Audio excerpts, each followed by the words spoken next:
Afternoon, everyone. I'm Zach Franken, and this is Major Malfunction. Hi, I'm going to be sitting quietly here for a bit and actually learning what he does, because I have no fucking idea. He does this weird hardware stuff, and all these really terrible smells come out of the room, and when he gets the chemicals out, it's even worse. So yeah, this is going to be interesting. What can I say? I'm a farter. Okay, so we're going to take you guys through a bit of hardware reverse engineering, and I think you're going to have fun with it. We certainly did. So we are Aperture Labs. We are not Aperture Laboratories. They are someone completely different. We do occasionally get a bit of misrouted mail, though. So here's a piece of mail we got. Dear Aperture Laboratories, do you make portal guns? Do they work? Well, I have an idea for a portal gun. Here is the picture. The portal colors are yellow and rainbow from Joshua. Brilliant. So, apart from the dreadful photoshopping on this picture. No, that's really me crying on it. Yeah. You notice the thumbs aren't pointing the right way around? So, I think I'm a reasonably smart guy, and I was just completely not thinking when I went on to Google Images and searched for the word fist. I swear to God. Holy shit. It's like, yeah, there was one, I thought he was trying to pick her nose from the inside. It was mind bleach. Okay. So, just to recap.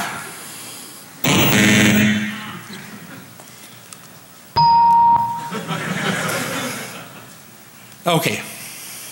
So, we're going to talk, or I'm going to talk, about simple decapping that you can do and the kind of benefits you'll get from it. Call it the plink plink fizz method.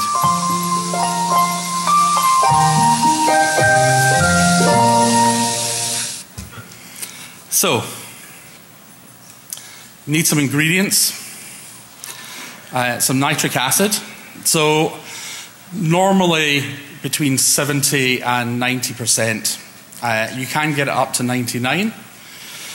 70 is probably good enough, and there are issues with chemicals like these, so just like you might think you really want the 99% stuff, you probably really don't. Acetone, which is an organic solvent.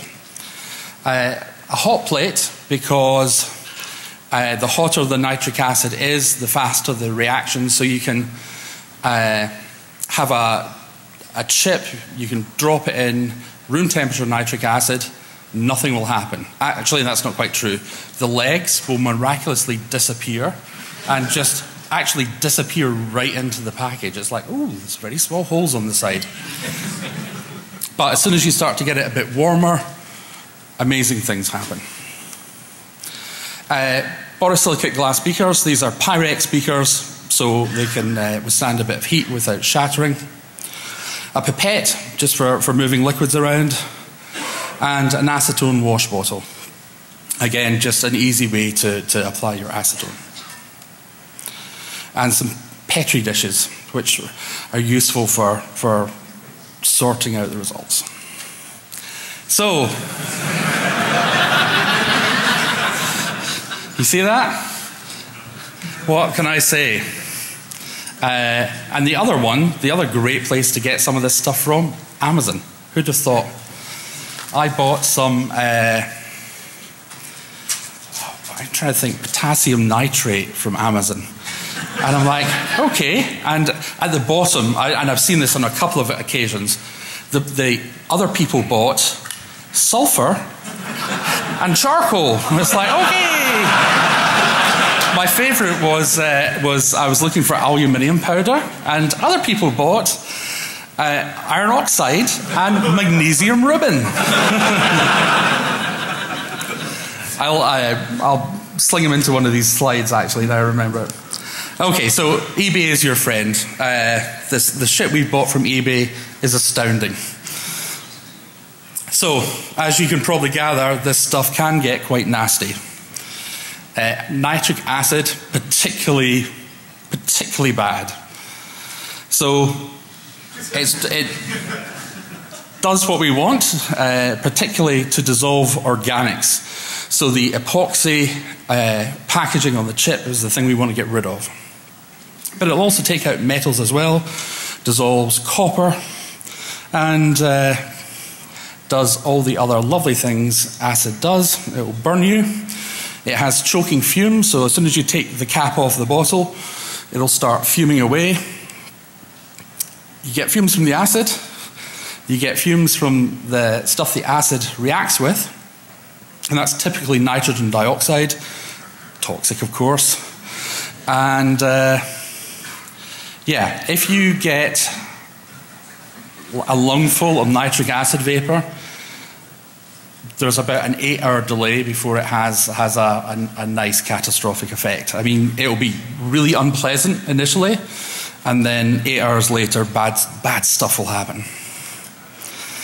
Oh yeah, and it causes spontaneous combustion of organics. This is probably an important point to note. Kitchen table, yeah, this one's not for the kitchen table. Definitely outside and better with a cabinet. So, you know, so people wear latex gloves, and in general in labs, people have started to moving to nitrile gloves because nitrile's great, it's resistant to most chemicals, doesn't react with them. This is what happens when you take a bit of nitrile glove and you add a little bit of nitric acid.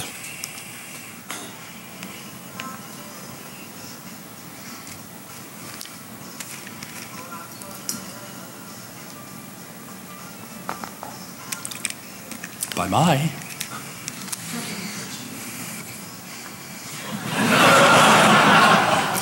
About 16 seconds you've got before it catches fire.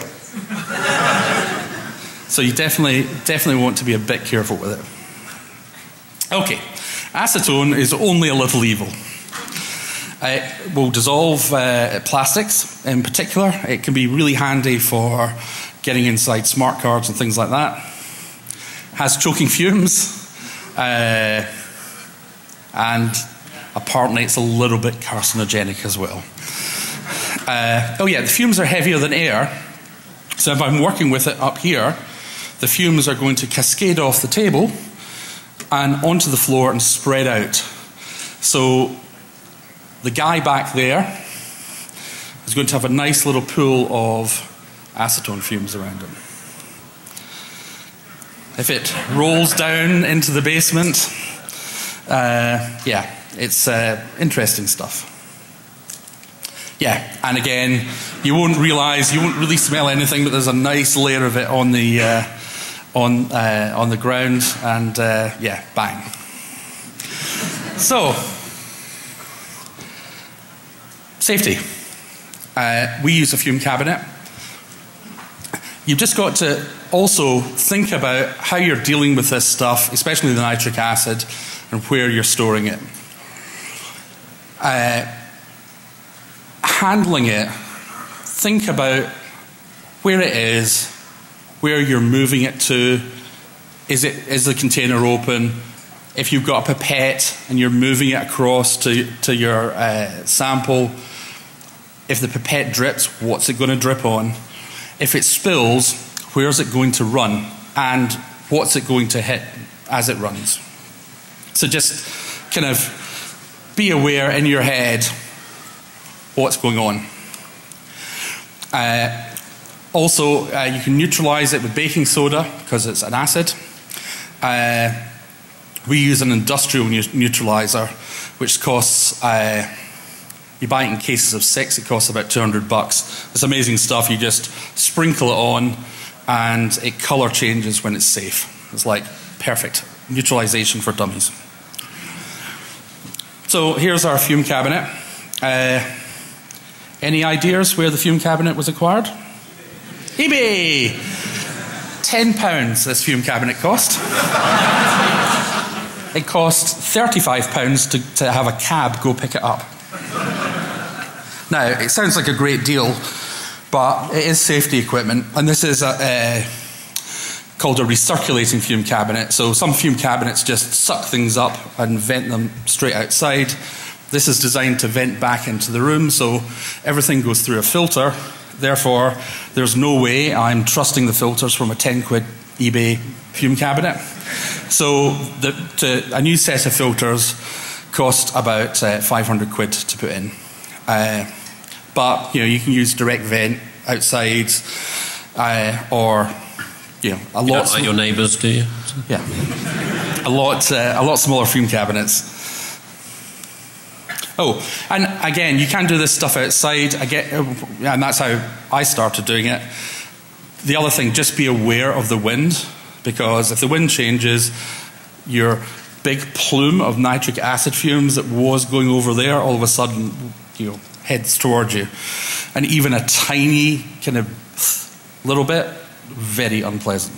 So yeah, this is like, I really don't want to be near that shit ever again. So here's the nitric acid. You never guess where I got it, of course.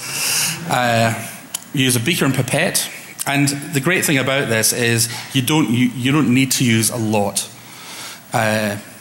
12, 15 mils of nitric acid a time is plenty to decap a chip, which is great. It means you don't have to have tons hanging around, and you're not moving large quantities about. This is an acetone wash bottle, so handy.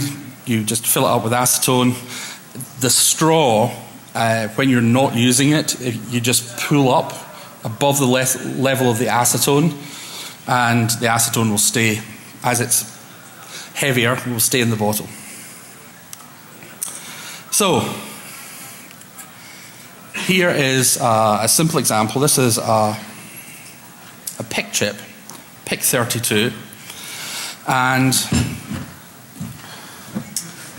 as you know, we have a tradition at DEF CON that all first-time speakers have to do a shot. And we figured you were a first-time speaker at DEF CON 21. Okay. So a shot it is. A shot of Jack. Oh, how surprising since it's you. So you realize when I fuck the rest of my talk up, I'm just going to blame you. You know what? Wait a minute. Back up.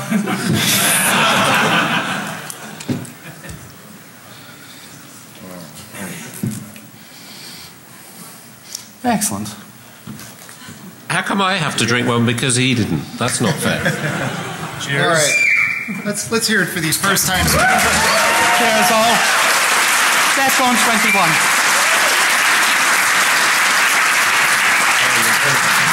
Thank you, sir. Please may I have another? Thanks, Proctor. You're welcome. I was kidding. No. You're cut off, buddy. Okay. As you were. Thank you. You want the bottle? What, the empty one? Yeah. Nah. Oh yeah, we better take it. Okay. Where was I? Yeah. Who was it?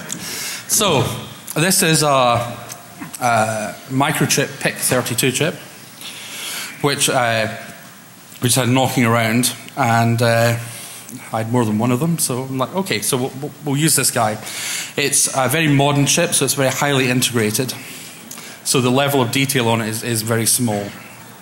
But slightly older chips are fun because you can actually really start to understand how they're built up and how the gating's done and things like that.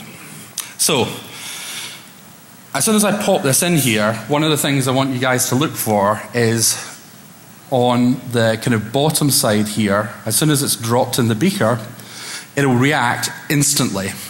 This acid is about 90 degrees Celsius. It'll boil at 120, and So as soon as the chip goes in, it'll start reacting immediately. And what you'll see is around the kind of bottom here, you'll see a spall coming off of the epoxy. So yeah. And no one's seeing this video, are they? I am. It's great. It is. Wow, look at that. Evil, evil, evil Microsoft.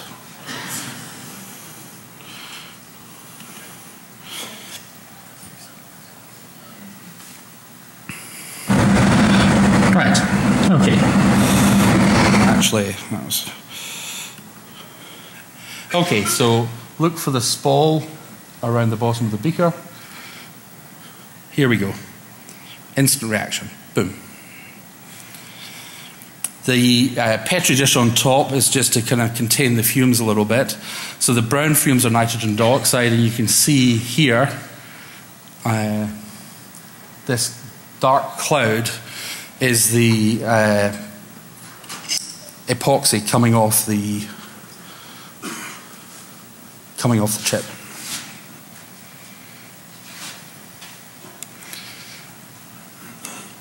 Okay, so once it's finished reacting, tip the acid into a second beaker, your disposal beaker, and take the beaker, rinse it with the acetone, and decant it into the Petri dish. And what you'll end up with is a dye with all the bond wires still intact, because the acid is going to eat not just the epoxy, but the entire lead frame as well, both externally and internally from the chip. So get the dye, rinse it in a little bit more acetone, and this is what you'll end up with. And it kind of looks a bit yucky.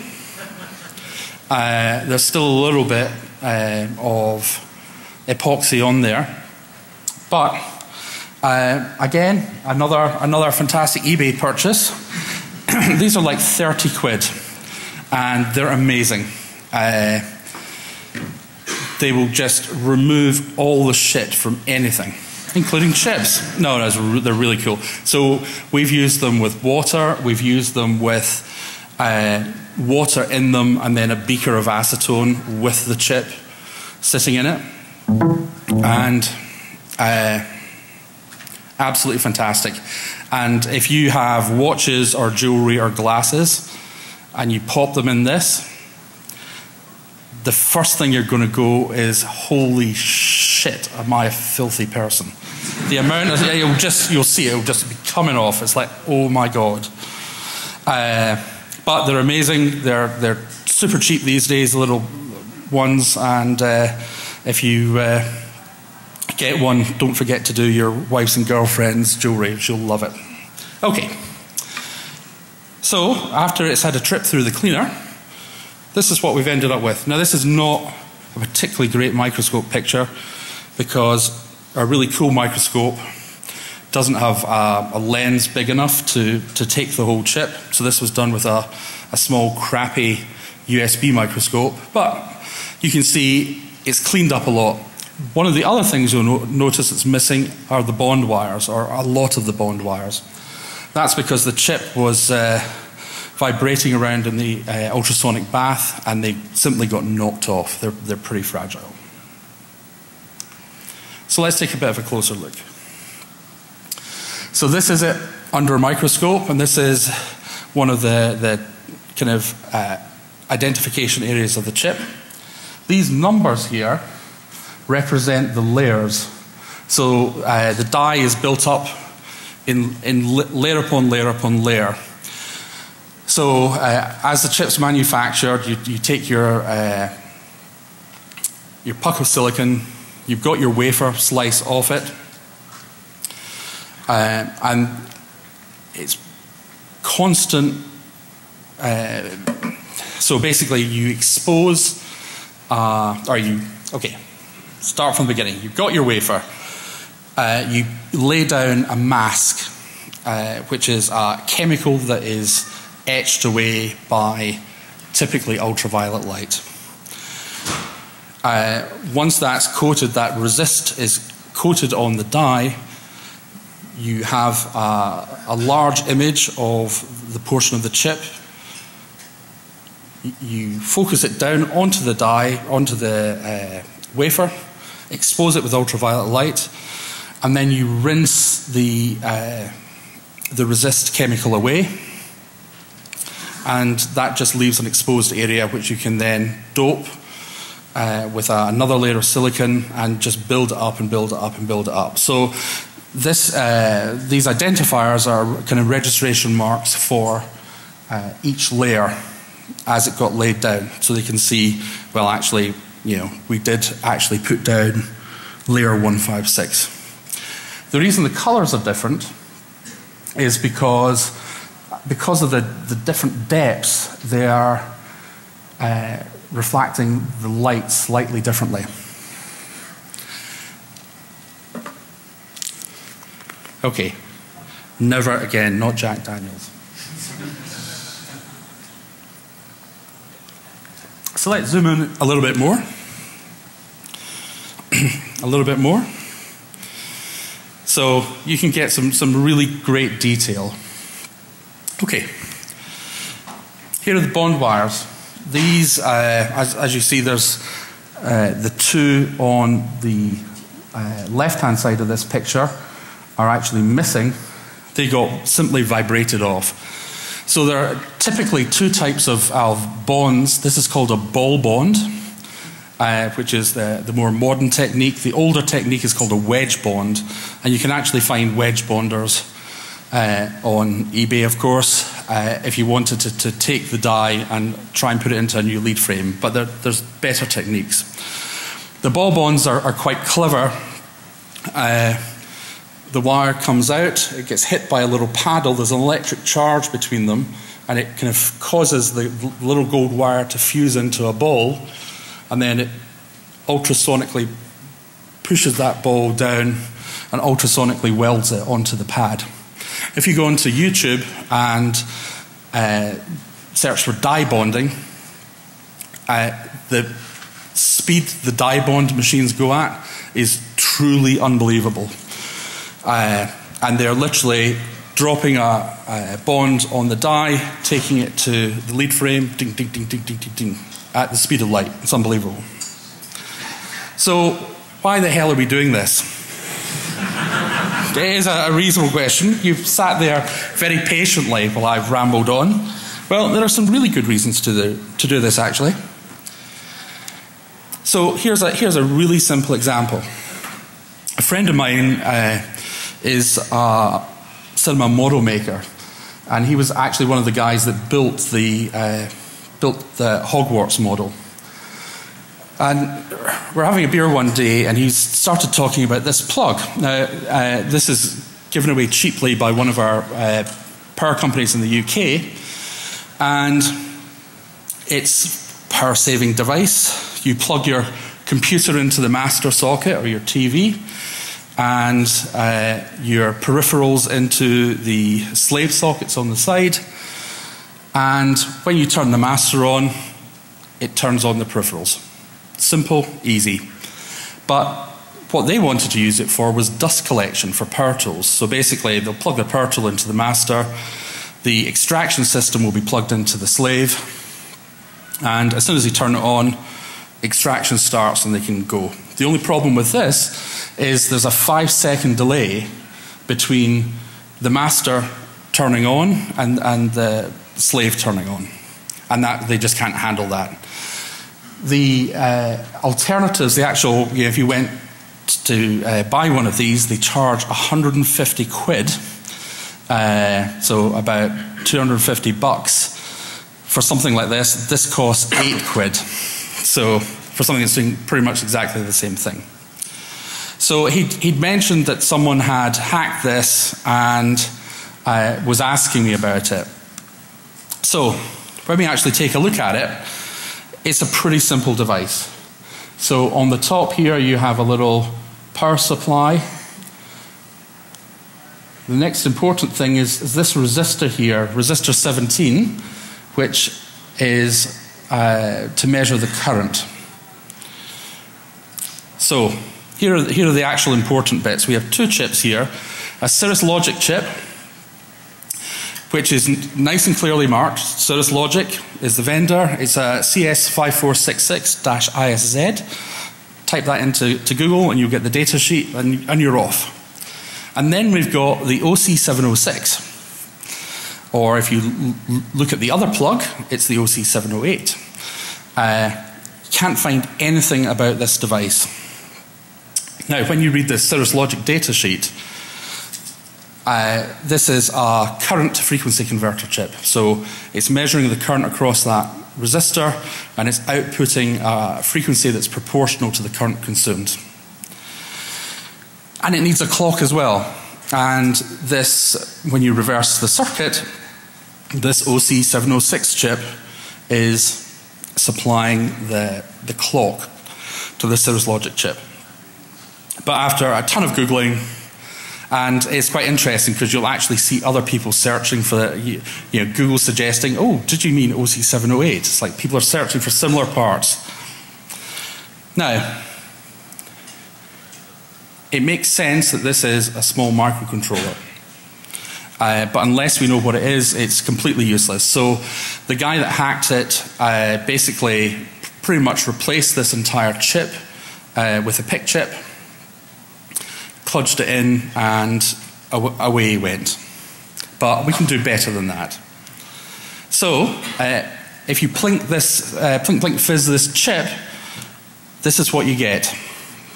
And thank you NEC for having nice big part numbers here. This is a D78F9212. It's a little microcontroller. You go onto the NEC site.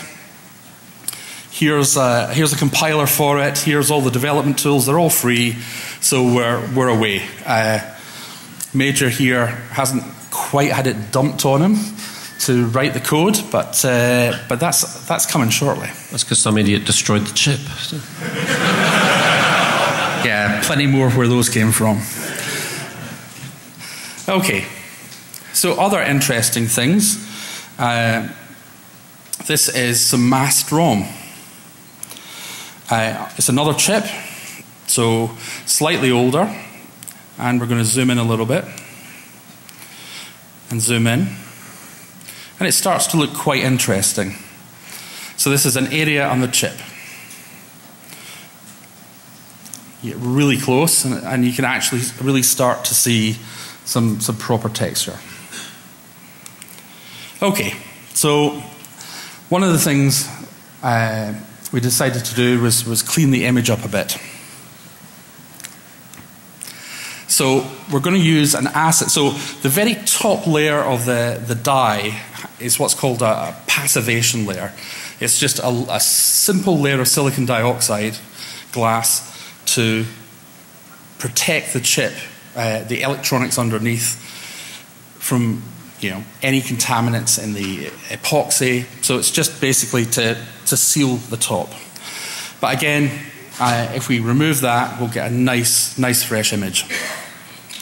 So, anyone get any ideas? Hydrofluoric acid. Hydrofluoric acid. So some people have tried to polish it off, and that works to a certain extent, but it can be really hard getting the chip perfectly flat because these layers are incredibly thin, and if it's just off slightly, then you start digging in deeper on one end of the chip and you lose detail, and it's a nightmare. Hydrofluoric acid, and hydrofluoric acid is used in the chip manufacture process. When I was talking about the resists, they use hydrofluoric acid. The resist resists hydrofluoric acid, which they use to remove material. So, nitric acid is pretty nasty. Hydrofluoric acid is fucking horrendous, not to put a finer point on it. So, yeah. Pure, horrendously evil stuff. Not quite this time. It is the piss of the devil. No, it's you can imagine some little sinners getting dipped in it repeatedly. Okay, so for those of you not familiar, it's an acid, so it does all the kind of usual bad stuff that the nitric acid does. It dissolves glass, so that can be a little bit of an issue, but that's actually what we want it to do. So we're cool with that. It's quite toxic, somewhat. Oh, it eats calcium and magnesium, and depending on the concentration, if you actually get it on you, you won't notice for 24 hours. So, bad shit. Okay. So, I mentioned it dissolved calcium. Yeah, it loves calcium.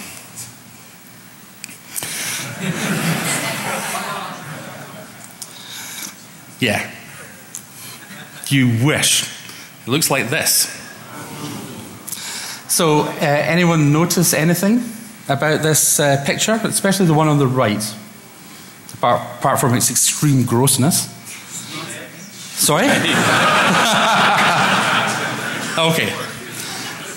So, the reason his finger is all wrinkly at the top is because there's no bone in there anymore. It's all gone. And what's more, it will work its way up. Yeah. Bad shit. So the Skelligro isn't going to help. But the calcium gluconate gel will. So the whole point of the gel is to feed the acid calcium. So it prefers the calcium gluconate rather than the calcium in your bones. So there are lots of, I mean, when I say hydrofluoric's bad, it gets even worse. So if you read any treatment regimens for hydrofluoric acid, not only will they say slap on lots of calcium gluconate, or potentially inject it into you. So in fabs they have kind of EpiPens with it in.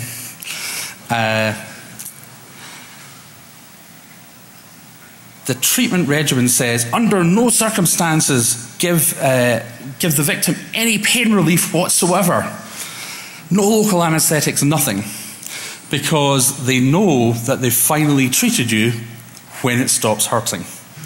So basically, throughout the treatment, you're going to be in agony, and they're going to keep you in agony because they know when it stops hurting, you're probably okay. So, I really wanted to do this, and it's like, how the hell am I going to do this? And I had a course of dental treatment. My dentist is quite kind of young and hip, and we were chatting away, and what do you do, etc., etc. And he happens to mention, oh, we use hydrofluoric acid. I'm like, really?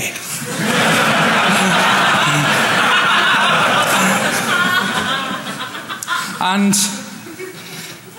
that's really interesting and slightly scary. So this is the stuff. This is dental hydrofluoric acid gel. No, a company called Henry Schein Dental Supply. So, sorry? Ask your dentist nicely, absolutely. Oh, and he'll do that too. Okay, we'll get there in a minute. Okay, so I'm like, oh, where would you get some? Oh yeah, there's the various dental suppliers, and he wrote me a little list, and one of them was a company called Henry Schein. Okay, so this shows you the level of insanity that's out there. When I order components from one of the big UK component suppliers like RS or Farnell, if I'm crazy enough to want something like a lithium coin cell, like 2 lithium coin cells, because I happen to need some and I just threw them, on another order, hazard lights start flashing. It's like, oh, this is a hazardous material, and so basically, what that means is your lithium coin cells will arrive by a separate shipment 3 days later than you actually needed them. And they'll be in a box like this. No, I'm not shitting you. For 2 coin cells, slapped with big hazard diamonds. It's like, holy crap, this arrived in a little box, no markings at all. It's like, okay.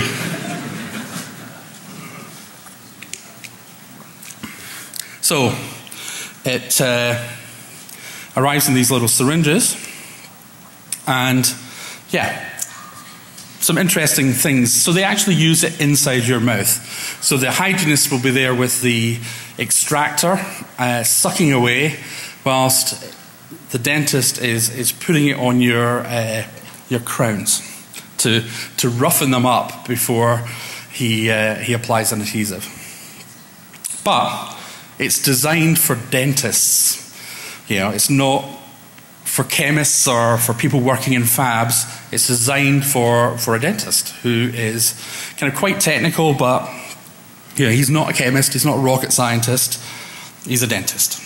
So it comes in a gel form, which is pretty cool, because again, I want it to be as safe as possible for me. Simple as that. It's dyed, so you can see exactly where it's going, which is quite handy. And it's a quite low concentration. It's 9.6%, which is low, but it's still effective. And the other thing, when you're doing stuff like this by yourself, you don't want something to react necessarily super quickly. You want to be able to control it. So actually the fact that it takes a little bit longer to react, that's just perfect. But yeah, you definitely want a fume cabinet for this stuff. So this is a before and after. So this is the before pic, and this is the after. Now it looks a little bit blurry, and that's simply because this image is a little bit blurry. But it's cleaned up the image remarkably. And as I said, just removing that top passivation there. So here is another shot. This is another part of the chip. It has a bug in it, and actually that is the bloody microscope camera. And their shit it was reasonably cheap. Actually, was it eBay? I think it might have been eBay. But yeah, we bought it. It was super cheap, and I think it got dropped, and internally within it, crap got on the lens, and trying to actually clean it out, impossible. And ideally, with the sort of imaging we do, we wanted to kind of get the whole thing imaged, and when it's got bits of crap on it, it's not ideal. This particular bit of crap, I actually think was on the die. So, yes, it was. So you can see there's a color change between these two images, and that's because we've now removed a layer. So, as I said earlier, colors represent depth, and the depths have all changed because there's now no longer a layer. And it also opens this die up for microprobing. So you can buy a microprobing station, which is an amazing piece of kit. And it'll allow you to put probes on these lines and actually sniff the data going through. eBay. I think that was our most expensive eBay purchase. That was about $5,000. Ours came from San Diego, and was the best eBay deal ever. It had lots of accessories and a great microscope. But it's have a look. It's called a microprobing station, and basically it's a microscope with a special stage, and you have micropositioners that allow you to move a very fine probe. And when we're talking about fine, I have probes that are 0.25 of a micron. So you can move them very accurately and just plop them on these lines, and you can sniff the data on the chip buses. But that's for another talk. So, it is. You did say be nice to your dentist, and it really is important to be nice to your dentist. I was nice to my dentist, and this is what he gave me. So, I was in for several sessions, and I said, hey, can I bring some stuff in and get you to x-ray them for me? He's like, sure, that sounds like fun. It's like, excellent. And I did. So it was just kind of one of those things. It's like dental x-ray, is it going to be useful and interesting for this sort of stuff? And as it turns out, yes it is. So I brought a little selection of chips and plopped them down. He zapped them, and this is what we've ended up with. So the good thing about these is x-rays are 1-to-1. So these are scale size chips. And it means that when you pop them under a microscope, you can do things like blow them up. These are the bond wires in situ inside the chip. And actually, something I never knew, this guy here, if I'm pointing at the right one, possibly this guy here, has 3 bond wires going to the same pad. And it turns out that's a power supply line, so that was a ground in that case. So chip needs more current, needs more bond wires to handle the current, so they stack 3 up. Any idea what this is? The texture at the back might give you a hint. No takers? So this texture is a very thin sheet of fiberglass, and it's a little bit hard to see. This is a SIM chip. So you can actually see the bond wires coming from the die in the center. The die you can't really see, but you can see the bond wires outlining the die going to the various pads of the SIM chip. Now this one's particularly interesting. We were doing some testing for a client. One of the things we do, apart from kind of security reverse engineering, is we do a little bit of assurance work as well. And we knew what we were kind of looking for with this chip. And when we x-rayed it, it's like, holy shit. We know about chips 1 and 2. These 2 guys over here. What the fuck is this? And it turns out that is a radio chip, which we weren't expecting in this particular device. And as it turns out, it's there legitimately, but it could be completely illegitimate. So there are issues with supply lines being compromised, fabs churning out dies that have modifications, and here there's a small RF device that could be embedded in the die itself. USB stick? Sorry? USB stick? No, that wasn't a USB stick actually. I can't really tell you what it is, unfortunately. But it was like, holy crap.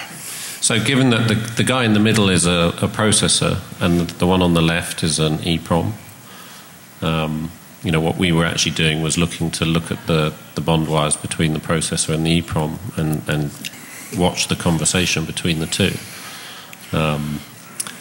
And yeah, that RF chip, the way we actually figured out it was an RF chip was he pulled it out of the bottom of the jar when we plink fizzed it and zoomed in, and there was the manufacturer's part number on it again. Just look it up.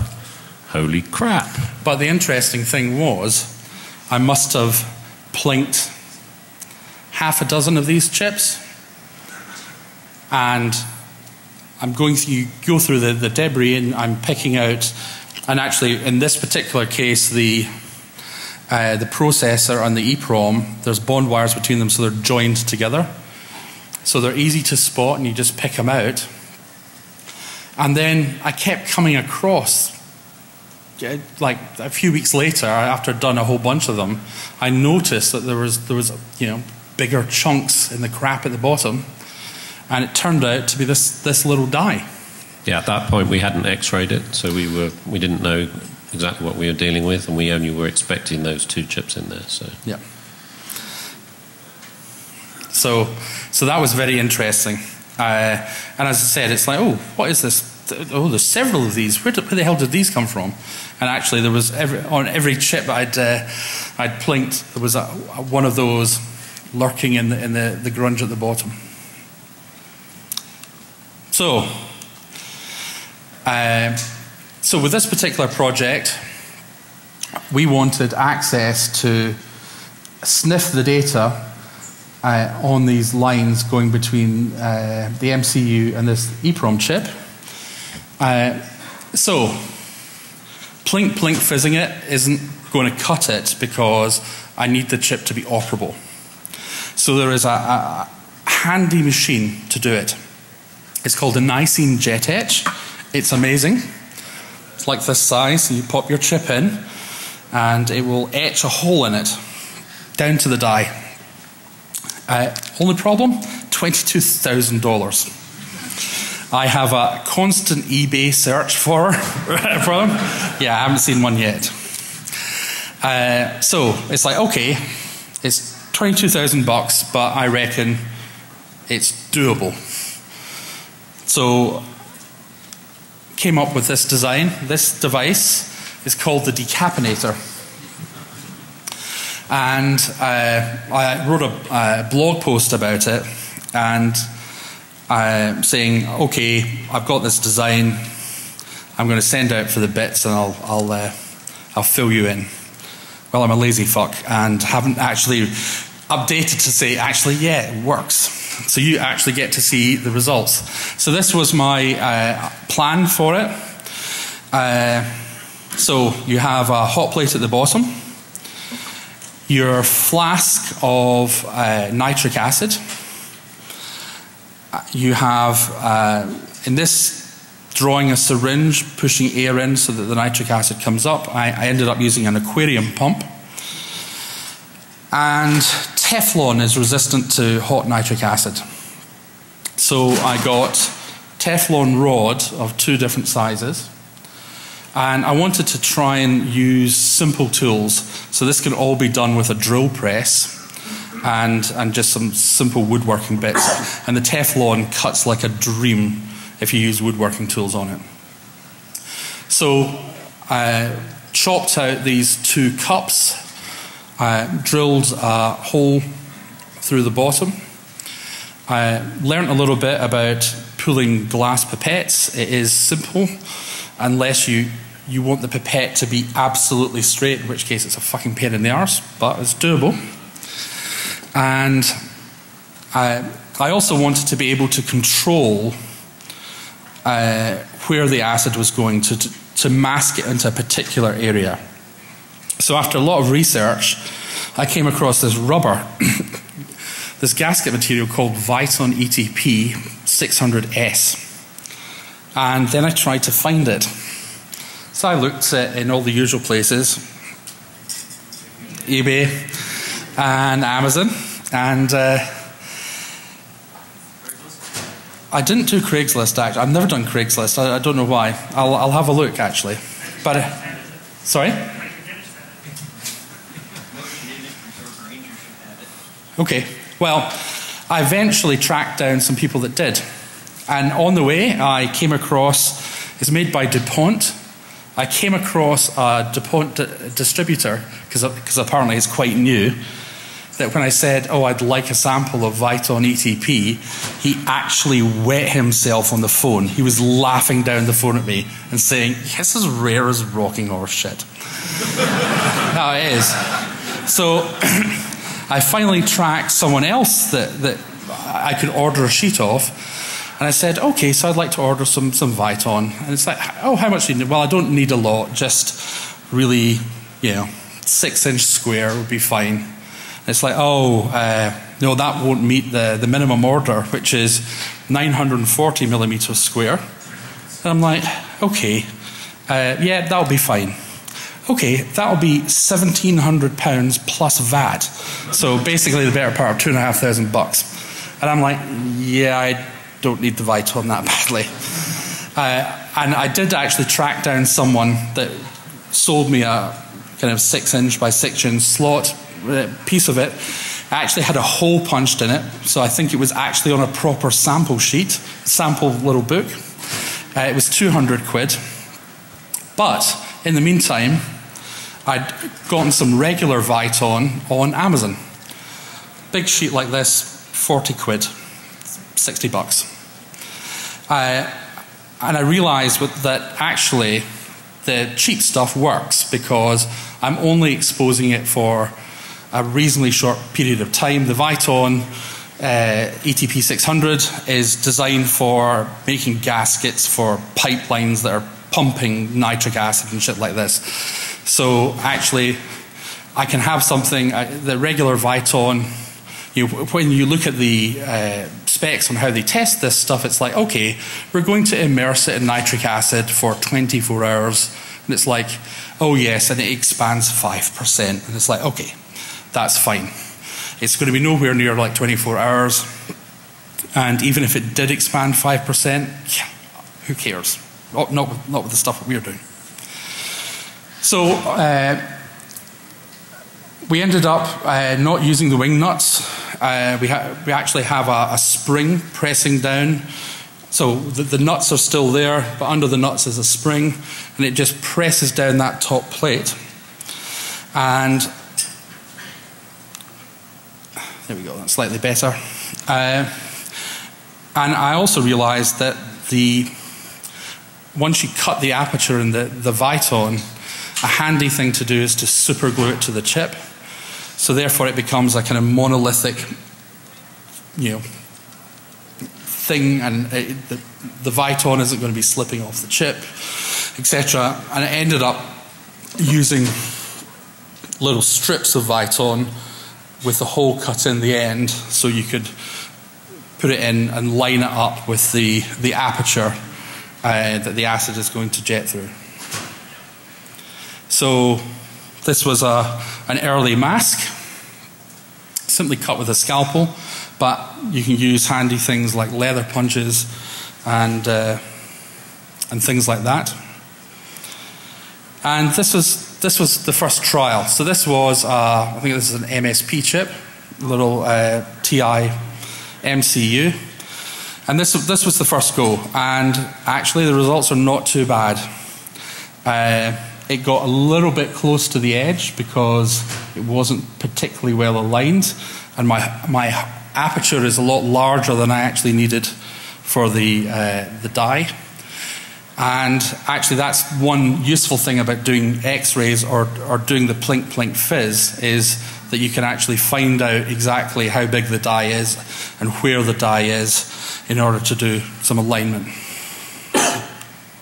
So if we zip back to this guy, remember what I want to do is intercept these 5 lines going from the large central chip to the chip on the left, so we can sniff the data between them. So this one was close, but it went too deep. So you can see the bond wires connecting the two, but we actually ended up going underneath those chips and destroying the lead frame that was providing the interconnects to the outside world. So that one was a bust. However, this one was just right. Take it down just far enough to expose the bond wires to allow us to tap onto. Now, I'm actually just going to quickly jump back here. So, there were some issues with this initially. One of them was the air. So, I got the aquarium pump and I put a valve in so I can adjust the flow. And then I quickly realized that actually that's a variable, and the best thing to do for me to do is to try and remove all the variables. So the little valve came out and the pump was simply on at max all the time. Another variable was the temperature. So although I thought I was getting the temperature right, I wasn't. So I got a hot plate, again from eBay, that had a thermocouple probe, which was supposed to be acid resistant and certainly was not. Yeah, no, I went through 2 before I'm like, okay. So I simply made a a long tube, sealed the bottom of it, with a blowtorch, and injected thermal transfer compound into the bottom of it. Put my thermocouple in there. So when I I'm going to write this up after Con. You'll see the pictures and you'll see that third probe, or that third probe penetrating the stopper. So my acid is at a known concentration, my temperature is at a known setting, my pressure is at a known setting. So my only two other variables at that point are the permeability of the epoxy to the acid and time. So it becomes pretty controllable. So that was about 3 minutes, and that is a minute and a half.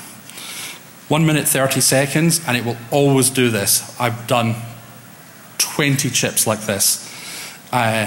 Spot on, 1 minute 30 seconds, this is where you get to. And that was absolutely perfect for us to microprobe onto the bond wires and actually sniff the data passing through. So I will publish the results of that, and the design. We're going to open source the design for the decapinator so that you guys can have a go at it as well. And you can start microprobing ICs that are actually running. And silicon is the last bastion of security. You can pull hard drives and analyze them. You can sniff memory. Everyone now are trying to lock away their secrets in silicon. That's where they hide the keys. So we need to be making moves in this area. The kit is very expensive. Chris Chernovsky is very well known, has made a fabulous business out of this. However, he has a lab with millions and millions of dollars worth of equipment. He is not shopping on eBay, I hasten to add. Actually, that's not true. He may well be. But when you buy used fab equipment, which is available on eBay, it still costs $1 million for your FIB, focused ion beam device. Sorry? Cable money, yes, exactly. So in a week's time or so, I'll have written this up, and hopefully I want to get to the point where we have a set of plans that you can just take and build, and possibly we might try and put together some kits that you can buy and screw together and decap away. So that's it for me. Now a word from Code Monkey over here, and remember, just to recap.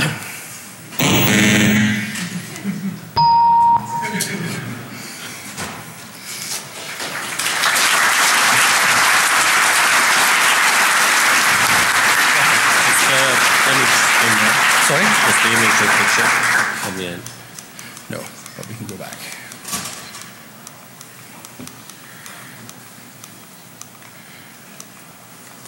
There we go. Okay. Lovely. So now I know what the smell is coming from his office, anyway. Strange stuff. Okay, so at this point he handed it over to me, and he's like, okay, so, we're doing the probing and we're doing the, we got the decapping working and so on. Now we need to get the actual code out. We can sniff the data going between these two buses, but how about extracting the actual code that's running on the chip? We want to see what instructions, what it's doing with that data. Now the difference between mass ROM and a programmable chip is a mass ROM chip, it's hardwired into the chip. So it never changes. Every chip is identical. It never gets programmed. It's actually manufactured. The instructions are manufactured into the chip. So the challenge is, how do we read the mass ROM? Well, as Zach mentioned, we identified the image, the part of the image that is the mass ROM, which is this, and then we look at it and we say, okay, well, there's an obvious pattern there. Can we actually read it? So maybe if we look at this and say, well, is that a 1, 1, 0, sorry, 1, 1, 1, 0, 1, 0, 1, 0, 1, 0, 1, 1? So yes, we can. That's binary data. If I just take that and turn it into hex, there's my instructions, right? So it's like, okay, this is just way too obvious. This must have been done before. Someone's already doing this. And in fact, there's some code, some very smart code that deals with even smarter images than this called dgate. Anyone here played with or heard of dgate? No? Okay, so there's an open source, one guy at the back. I guess not a lot of people actually play with this stuff. So, but the guys who polished the chips off developed this package called dgate, and what it does is image recognition. So you look at what they were doing was trying to figure out a crypto algorithm. So they had a bunch of gates, and they were looking at OR gates and AND gates and so on. And they wanted to build a pattern of what the chip was doing. So they used pattern recognition. So they would take a picture of an OR gate and say, right, that's an OR gate, find all the other OR gates. Here's an AND gate, find all the other AND gates. And they packaged it up into this cool bit of software which will then spit out a graphic representation of what that logic circuit is doing. Fantastic, that's going to be easy then. I'll just point that code at this and we'll read the mask ROM, and then we've got the code. In fact, when I started playing with it, I couldn't find anything in there for doing a simple, here's a mask ROM, read the data please. So I thought I was being thick, and I emailed the authors, and they said, yeah, no, we've never done that. We couldn't think of a use case for it. It would be easy to do, but yeah, no, we haven't done it. So I'm like, damn it. Okay, who else has done this kind of stuff? Okay, the MAME community. Yeah, they're constantly reading ROMs and getting games. And any of you guys actually involved in MAME here? MAME hacking? Not a lot. Any of you use it, have it, play it? Yeah, that's more like it. Okay. So again, I reached out to the MAME community and said, well, how do you guys do it? And they said, oh, it's really simple. What you do is you take a picture, you divide it up into chunks, you send it out to hundreds of people, and they sit there looking at it, typing 1 0 1 0 1 1. Okay, so slave labor, basically, is how they do it. I think the technical term is crowdsourcing. Crowdsourcing, yeah. Okay. So very cool, and it works obviously because we end up with MAME games that we can play. But I really didn't want to sit there typing in 5K of ones and noughts, 5K bytes of ones and noughts, and I couldn't crowdsource it because this was a confidential project. In fact, you're not allowed to look at this, so you never saw this. Okay. So what to do? So I thought, okay, well, we know how to do it, it just isn't in dgate. I'll just do it with image recognition. So I'll write a little bit of code that does this, and I use OpenCV, which is fantastic image manipulation code, makes stuff like this an absolute doddle. All the hard work's done for you. It's in Python, which rules, because I love Python. He is a Python Nazi. Yes. It must be in Python. If it doesn't work in Python, it ain't worth having. So that's my philosophy. But then I thought, well, actually, if you look at this image, there's lots of problems with it. So we know what the ones and noughts look like. So these guys, a bright dot is a 1, and the absence of a bright dot is a 0. That's pretty simple. But there's a lot of clutter as well. There's all this crap, you know. So you've got these lines. We've got what look like columns of data. So here we've got a chunk, which is obviously data, and then you've got a separator, then you've got another chunk, and then you've got a separator, and so on. You've got all this crap at the top. You've got these lines that go along horizontally between the data. So I figured I'm going to spend so much time trying to get the code to tell the difference between good data and bad data that I'm not actually going to be able to successfully automate this process. So then I thought, okay, the hell with it, I'll semi-automate the process. What I'll do is automate the process of creating a way of reading it cleanly and then automatically reading what's done. So I created a thing called Romper, which is ROM parser. I'm going to switch this screen to my laptop, and I apologise. I hate doing this and sitting down and speaking from behind a laptop because I'm going to be doing a lot of mousing and fiddling. I'm now going to disappear for you guys. So, bye.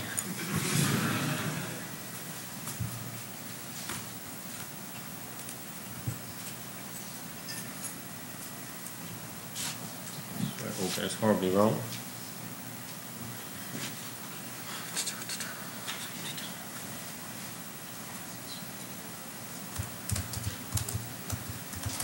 They promised me it would just come straight up. Okay.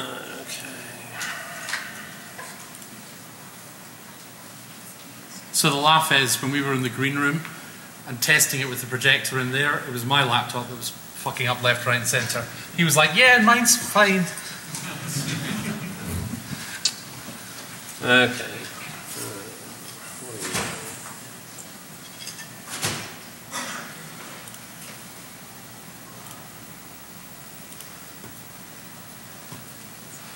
We've got bags of time. Just talk amongst yourselves.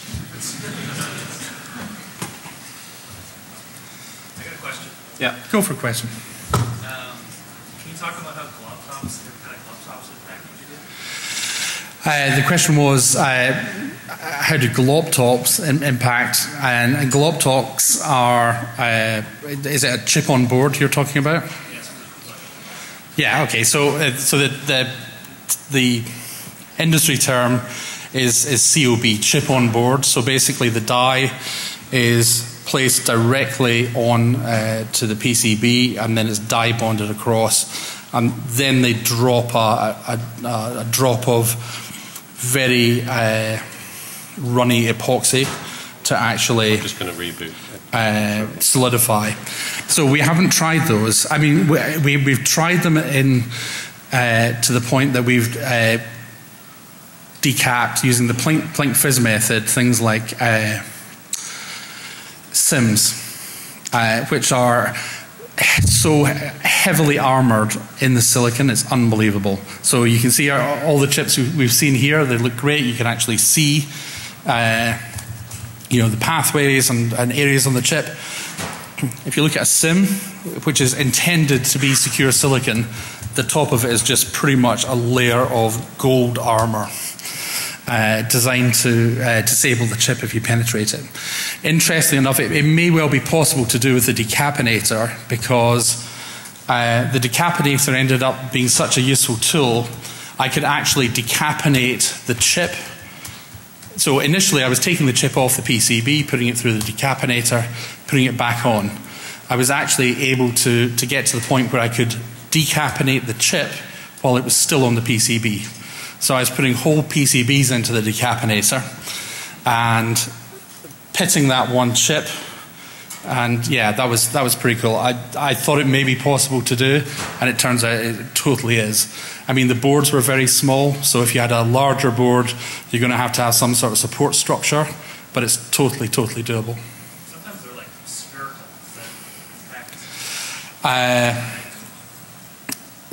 Is that so the question was, sometimes they're almost spherical. Does that impact the time to etch? And the answer is yes. Simply, the greater the depth of epoxy, the more time it takes. How do you not go too far on the side? Well, you'll almost never be able to do this and get it right first time round. So expect to go through a few chips until you actually work out, okay, it's going to take X amount of time, and well done.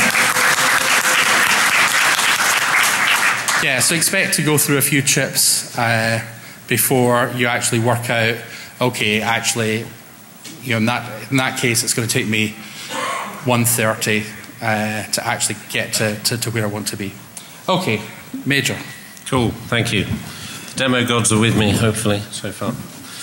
Okay, so if you remember the original image, we had columns of data.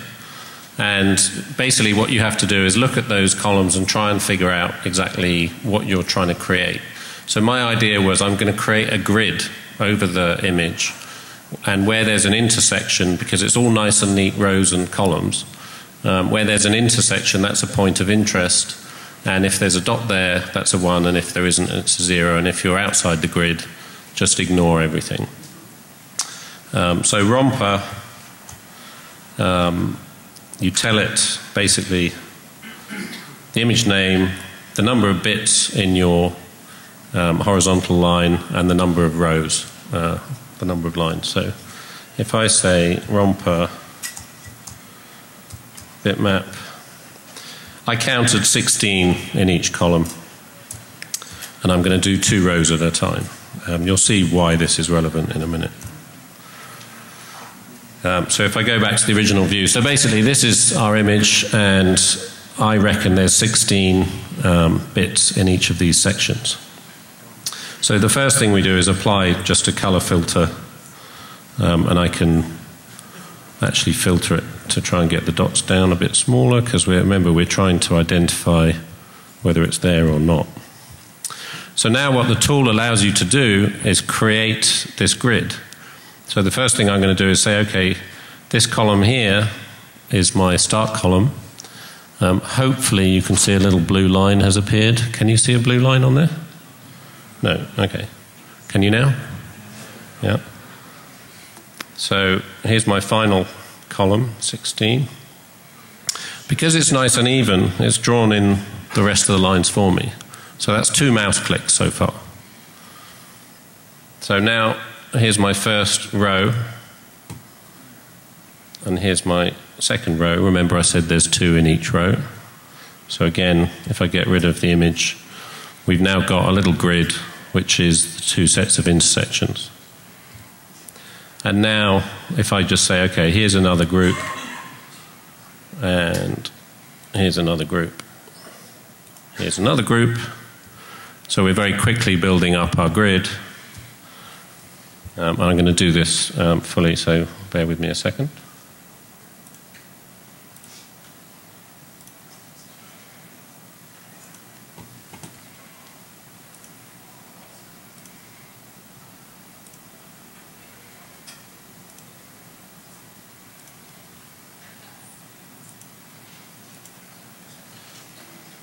Okay, that's enough. But you see how quick it is to do. So we're down to, you know, a few dozen mouse clicks to create a grid that matches that entire thing.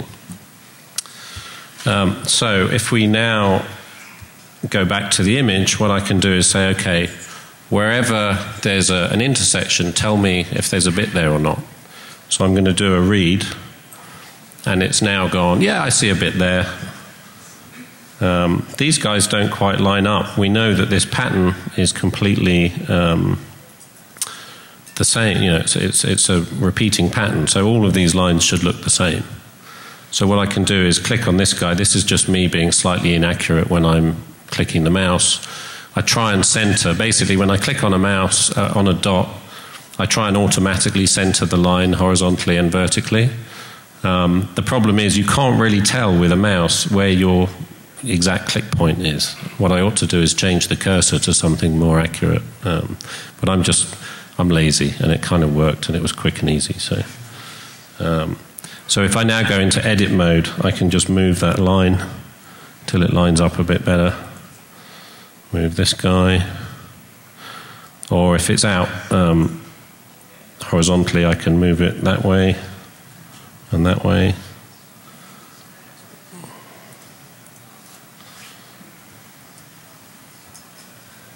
Those guys. But you get the idea. So we can now mess around and try and create a grid that perfectly lines up. I can go back to looking at the original image if I think that's a bit clearer. It's kind of hard to see what's going on. So again, I just thought, well, I'm trying to automate this process. I'm not trying to fully automate it. I'm trying to semi-automate it. So I'm going to do things that make it easier for my eye. You know, the human brain is very good at processing images and patterns. So I'm just going to make it as easy as possible for my eye to process this stuff.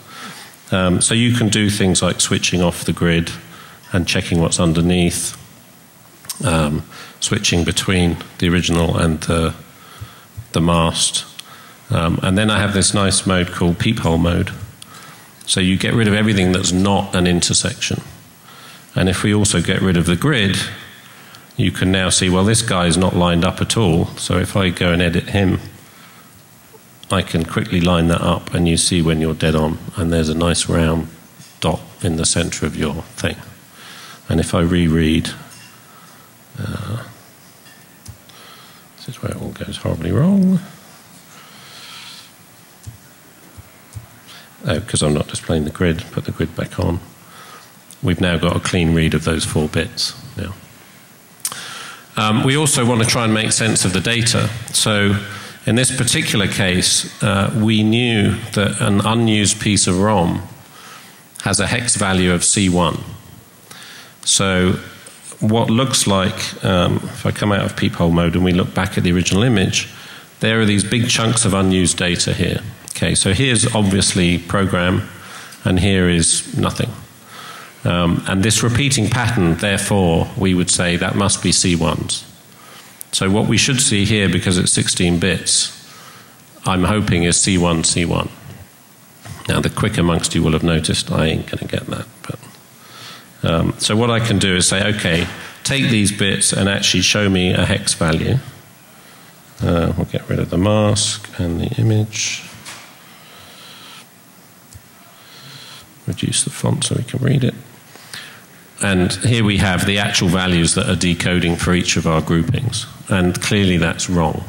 So what the hell's going on? So if we go back to our image,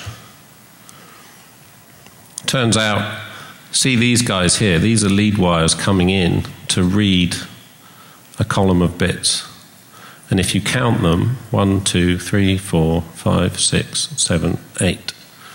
And if we were to scroll down and look at the bottom of the image, there's another set of these coming up, and they're interleaved with these guys. So what we've actually got is 8 bits interleaved with another 8 bits. So what we're going to have to do is come out of here, go back in, say actually it's not 16, it's 8. And we're going to start again with 8.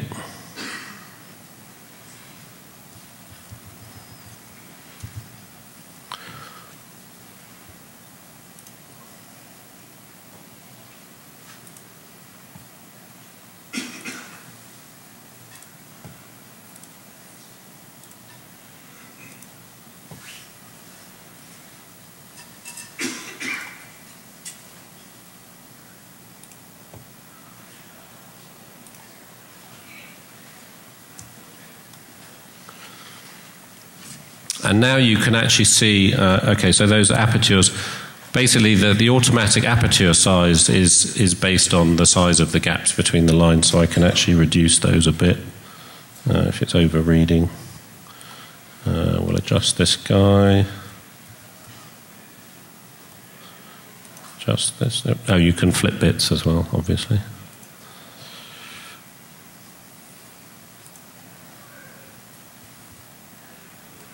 And actually here you can see how useful peephole mode is, because when you're trying to manually check if you've got a 0 or a 1 in the right place, and you've got all these other dots interleaved with these guys, sometimes it can be quite confusing. So if I go into peephole mode, all the extraneous imaging that my brain doesn't need to have to deal with has been removed, and I can just look at only the dots I'm interested in. Yeah, so that really helps. And if we go over here and again show the hex values, let's get rid of our image so we can read it, get rid of our grid, and there we go. There's our C1s.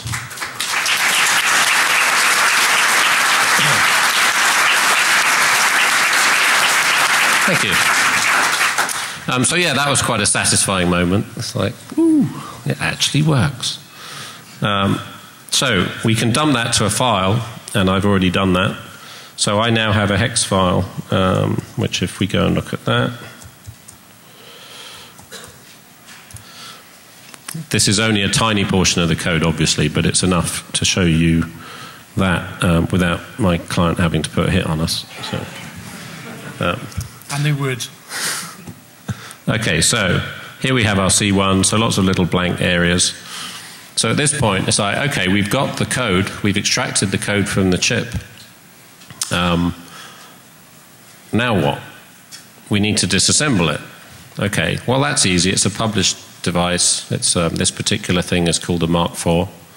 I'll just go and download a toolkit, developer's kit, and disassemble it. So we had a look on, guess where? eBay. And no, we came up nil, zilch. So we widened the search and used the Google. And the Google said, yeah, we can get you those. It's a $200 product that stopped being produced about 20 years ago. So to you, I like your face, $25,000. So like, no thank you. So we did find the manuals, so we had the instruction set and we had, how to convert it. So we just said, "Hell with it, we'll write our own." So our friend Python comes in again. So Mark IV DASM was born. And if you point Mark IV DASM at a file, it does something like this. So basically, this is going to be slightly nonsensical because it's only a small chunk of the code. So what it will give you is a little summary of ROM addresses and labels, things that have jumped to that address. If nothing, if it's obviously a subroutine with an exit, but nothing calls it, it's an orphan. But if it's a known address, like an interrupt, a bit of interrupt code, it will give it the correct label. The other really handy thing, which meant we could tell when we found the beginning of the program, is there are these two guys that always have to be there. There's a routine called auto sleep, and it sits in a little tight loop, just waiting for an interrupt. And there's a routine called reset, and reset is actually what C1 is doing. C1 is a jump to the address where reset lives.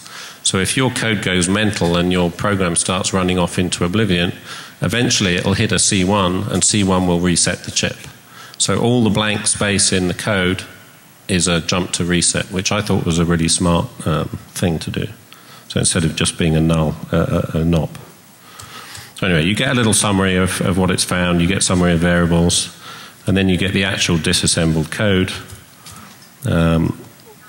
Which is wrapping horribly because my screen is too small. Yeah, so my disassembler gives you the instruction in the format that the original compiler would have done it, so you could run this through the compiler if you wanted to, if you had one. And here's auto sleep. It does a NOP, it does a sleep, sets branch and carry, and then it just jumps back on itself, and it sits there waiting to be interrupted. Here's our reset, sets up the stack, sets up the return pointer, and then jumps to 0, and off you go. So we knew we've correctly identified the beginning of the code. Awesome. How do we know we've actually read the code, all the code properly? Well, they helpfully put a checksum at the end. Now, it's wrong in this case because this is only a partial chunk, but here's the checksum embedded in the ROM, and here's the calculated checksum that the disassembler gave us, and if they match, then we got it right. Everything's lovely. Okay, one of the other things we really wanted was to be able to run the code and see what the hell this thing's doing. We've read the EEPROM, so we know with the data that's gone in, but we don't know what it's doing with it. So we could sit and try and manually step through this, or we could write an IDA Pro plugin or something cool like that. Again, the development kit would have had an emulator in it. $25,000, we're not going to buy that. So actually, I did find a copy of the software for the dev kit. It was in German and it was on a Russianware site, so we decided to give that one a miss. So yeah, Python is your friend.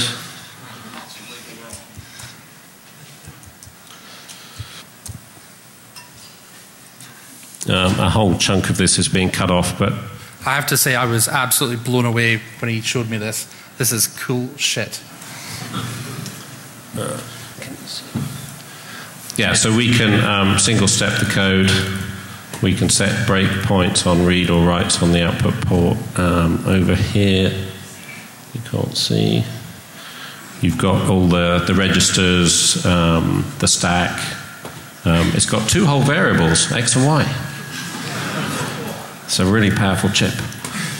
We can set breaks on things like branches and so on. And we can just go, off you go, and it will just run. So if I take that break off, it's now sitting in its little loop.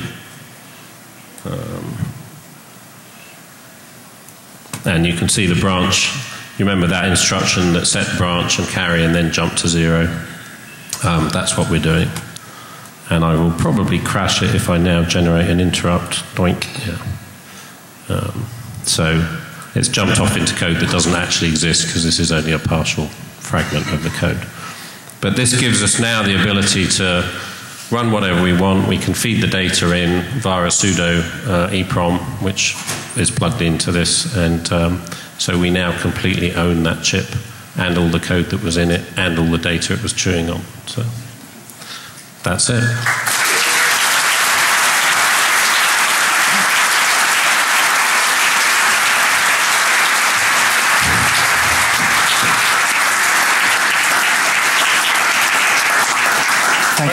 Thank you. Sorry. So, just before we go to questions, one of the cool things about this was the manufacturer was so super secure in their belief that no one was ever going to get the data off this chip. Oh, it's mass ROM. No one can read mass ROM. Once it gets its fuse blown, there's a diagnostic routine that allows them, once the chip's assembled, to verify the code, and then they blow a fuse and it's gone. So couldn't possibly do it. No way to read it out, because with Flash you have the ability to read it out, but here it's mass, so you don't need that facility. So it just checks the checksum. Yes, okay. Now that routine gets turned off. The interconnect between the MCU and the EEPROM, again, all inside the package. Yeah, no, that's not exposed to anyone. No one is ever going to get the code off this EEPROM.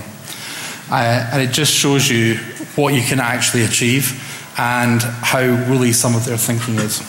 So let's take some questions from you guys. Just a tiny addition to that. So sometimes we send chips off to people to do stuff like this for things that we couldn't handle before we did this. And we asked them, okay, we got a mass ROM chip, how much would that be? Ooh, mass ROM, that's tricky. $10,000 per chip to give you the code. And it'll take 3 months. Yeah. So.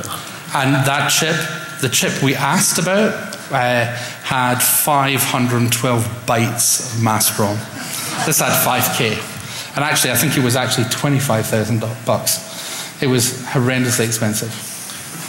Okay, while we've got your attention, this is unrelated, but our next project, which we will be launching on Kickstarter, so get your camera out and take a picture of that QR code. That's my blog entry, which I posted about an hour before we came in to give this talk. That describes exactly what it is. It's a software-defined, which is the trendy buzzword at the moment, but for RFID. So this does the same thing for RFID as stuff like HackRF does for RF. So you get access to the low-level raw data, you do whatever the hell you want with it. Within a day of building it, we were cloning and emulating pretty much anything we could put in front of it. So. Oh, and it's cheap. Yeah. £30 maximum. Sell it on eBay. So anyway, questions? Yeah, so what happens when chip manufacturers start using Viton, this new material, to encapsulate, or some other existing? Well, so depending on the complexity of the chip manufacturers actually do put a lot of security features in place. So they will bury things in layers. So it won't be on the top layer.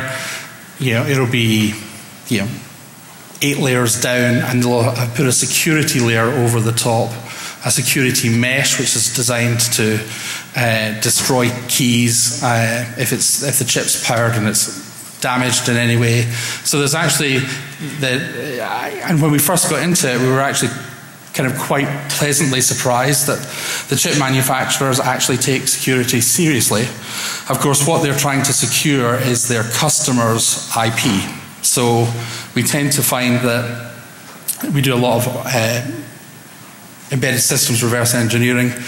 Normally, a lot of the security is crap. So they're taking the crown jewels, the super secret That's key. That's the polite word for it. Yeah. They're super secret master keys, and they're storing them in chips that aren't really designed to secure, keys and things like that. So we looked at an RFID vendor and their kind of latest and greatest product, and they'd stored their keys in a PIC chip, and we sent it off to a slightly dodgy company, and they said, "Oh, that will be $900, sir." And they sent us back an entire dump of the code, including all their super secret keys. And we've had chips reversed that have cost as little as $90.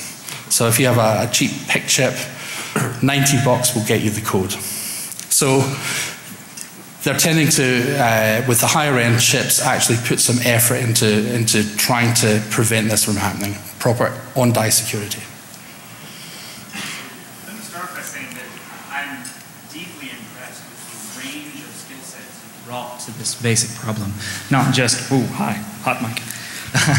Not just the physical expertise for pulling apart the chips, but the software expertise. It's an amazing combination. Thank you. That's a misspent youth, I think. Yeah.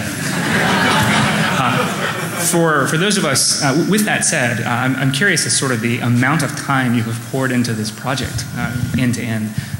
Surely there were, from the depth of safety lecture, you took your time, did your research, and the Python code's spitting by. Maybe what's an afternoon for you is a month for the rest of us. So, what's your time commitment like?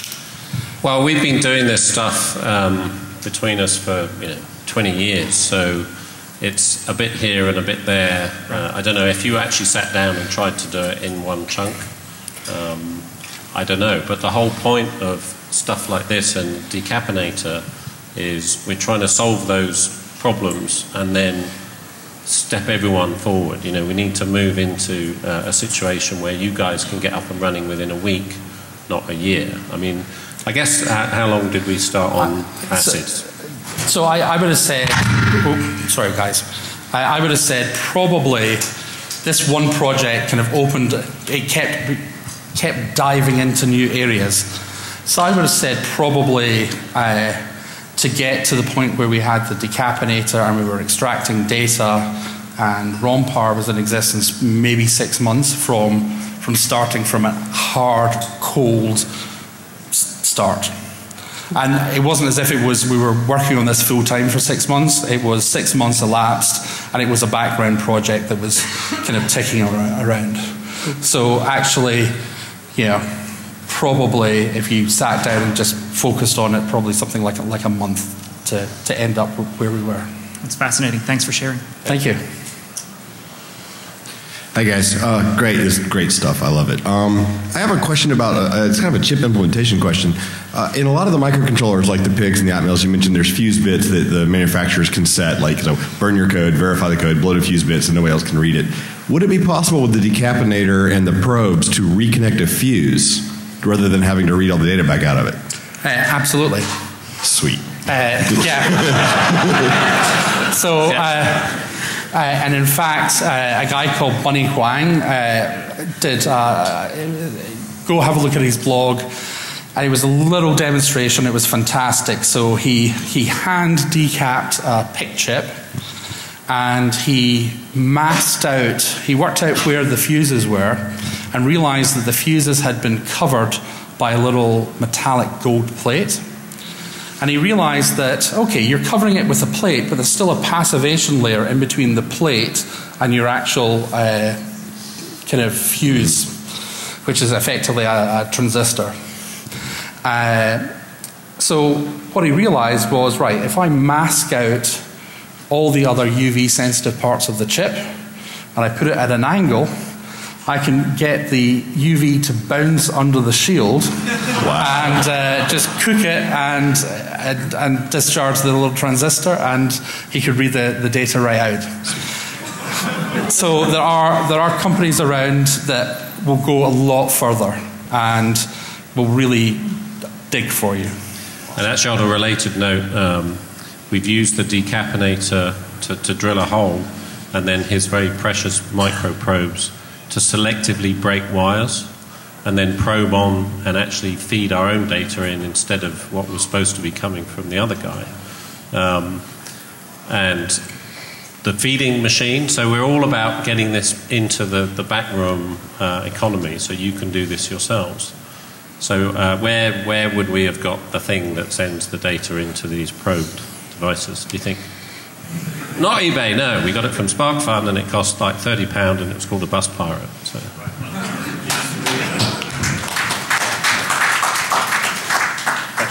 Hi, this is amazing work, I have to say.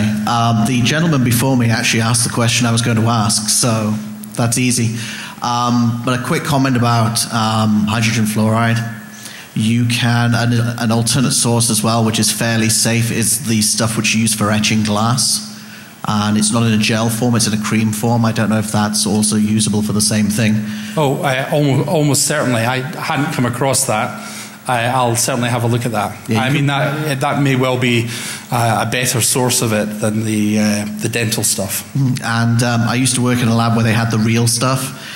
And scary is an understatement. In a lab of 30 people, only one person was allowed it. It had its own lab, which was cooled to below refrigeration temperature. And not only did it have a fume cupboard, the actual lab was an additional fume cupboard as well. It was just insane. Is that why you got both your hands in your pockets? I don't want to talk about that. Thank you. Thank you. Hi. You said CRC, right? As opposed to a more sort of secure algorithm? Oh, the checksum. Yeah.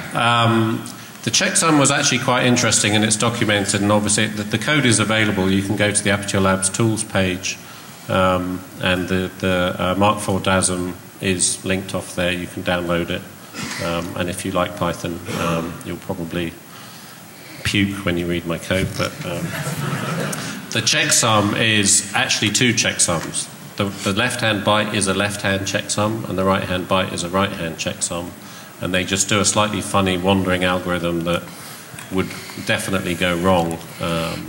It's just there as an assurance to make sure that the code that was that runs on so they'll have a test routine that will run through and read the ROM before they blow the fuse, calculate the checksum, and make sure it matches. So it's not going to try and recover any lost bits. It will just say yay or nay.